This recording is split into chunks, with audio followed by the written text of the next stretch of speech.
Mayong adlaw, subling giklaro sa Legal Counsel sa pamilya Bukol nga si Attorney Israelito Torion nga nagpabilin sa 5.5 million pesos ang kinatibuk ang reward money alang sa makatudlo sa responsable ug mastermind sa pagpusil patay kang Barangay 3 de Mayo Kapitan Oscar Bukol Jr.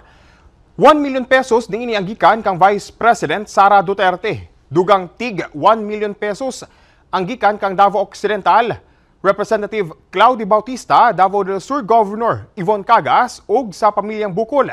Samtang 500,000 pesos ang gikan sa usa ka pamilya sa Moncayo, Davao de Oro.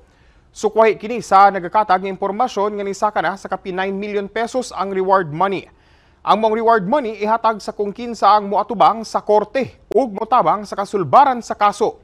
Busa sublisab nga nanawagan ang tibuok pamilya Bukol sa katawhan ilabi na sa mga posibleng dunay impormasyon bahin sa krimen nga mopatim-aw na aron nga mahatagan na og hustisya ang kamatayon ni Kapitan Bukol Jr.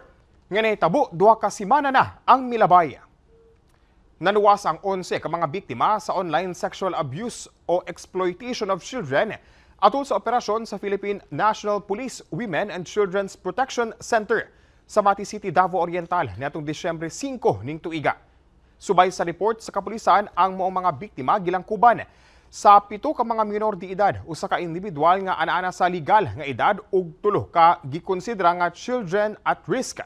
Na-recover sab ang mga managlaing matang sa digital ug non-digital evidence nga makapamatuod sa iligal nga binuhatan sa mga responsable sa krimen. Gipunting sa kapulisan nga hugtanon ng ilang lakang aron nga mabatukan ang bisan unsang matang sa pagpangabuso sa mga kabatan-unan.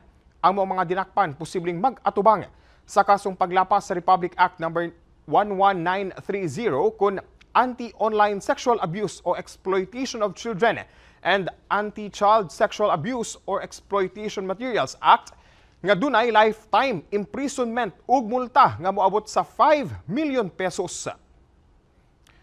Og mo kadto mga nagunang balita dinhi sa PTV Davao. Ako si Jay Lagang para sa Pambansang TV sa Bagong Pilipinas.